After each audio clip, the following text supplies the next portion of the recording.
بسم اللہ الرحمن الرحیم۔ شروع اللہ کے نام سے جو بڑا مہربان نہایت رحم والا ہے۔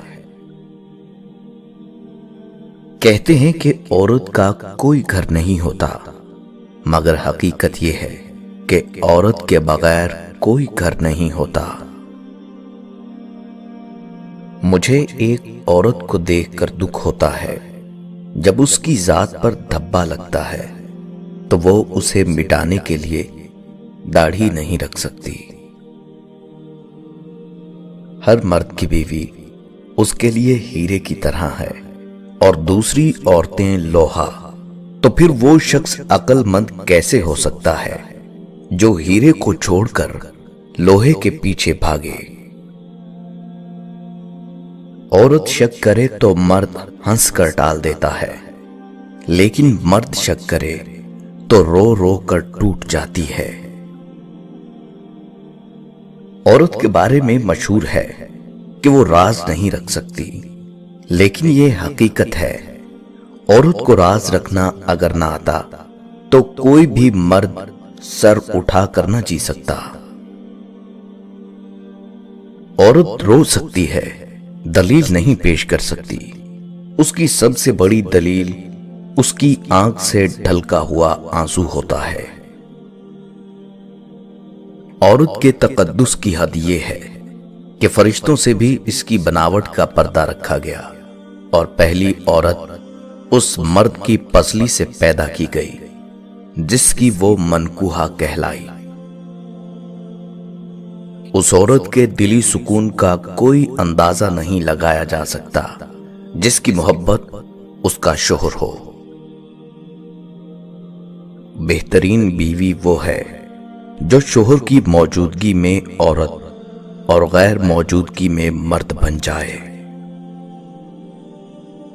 ہم عورت کو نکاح میں رکھتے ہیں یا نگاہ میں، اور مسئلہ تب آتا ہے جب جسے نگاہ میں رکھتے ہیں اسے نکاح میں نہیں رکھتے، اور جسے نکاح میں رکھتے ہیں اسے نگاہ میں نہیں رکھتے۔ اس معاشرے کا عجیب المیہ ہے کہ یہاں گھٹیا سے گھٹیا بے حیا مرد کو بھی با حیا شریف اور پارسا بیوی چاہیے۔ مرد آنکھیں نیچے نہیں کرنا چاہتا، عورت پردے کو جہالت سمجھتی ہے، مگر دونوں کو احترام اور عزت کی تلاش ہے۔ مرد اپنی بیوی اور خاندان کے درمیان پل کا کام کرتا ہے۔ اگر پل کمزور ہو تو سارے رشتے کمزور ہو جاتے ہیں۔ خدا نے یہ صفت صرف عورت کو بخشی ہے کہ وہ پاگل بھی ہو جائے تو اولاد یاد رہتی ہے۔ ماں تب بھی روتی تھی جب بیٹا کھانا نہیں کھاتا تھا، اور ماں آج بھی روتی ہے جب بیٹا کھانا نہیں دیتا۔ اگر کوئی عورت آپ سے آپ کا مرد چرا لیتی ہے تو سب سے اچھا بدلہ یہ ہے کہ اسے ادھر ہی رہنے دیں، کیونکہ اصلی مرد کبھی چوری نہیں ہوتے۔ اللہ نے عورت کو مرد کی پیشانی سے نہیں بنایا کہ وہ مرد پر حکومت کرے، نہ ہی اسے اس کے پاؤں سے کہ وہ اس کی غلامی کرے، بلکہ اس کی پنسلی سے بنایا تاکہ وہ اس کے دل کے قریب رہے۔ محبت کی راہوں پر بچھڑنے والی اگر عورت ہو تو نئے راستوں سے مانوس ہوتے اسے دیر نہیں لگتی، لیکن مرد جہاں بچھڑتا ہے وہیں بکھر جاتا ہے۔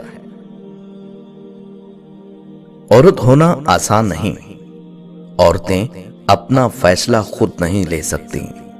عورت اپنے لیے پسند کا ماحول نہیں بنا سکتی۔ عورت خود کو بے گناہ ثابت نہیں کر سکتی سوائے اللہ پر معاملہ چھوڑنے کے۔ چادر کے اندر ایک عورت ہی کی نجات نہیں، بلکہ چادر کے اندر ایک ملت کی نجات ہے، کیونکہ بے پردہ عورت پوری ملت کو گمراہ کر دیتی ہے۔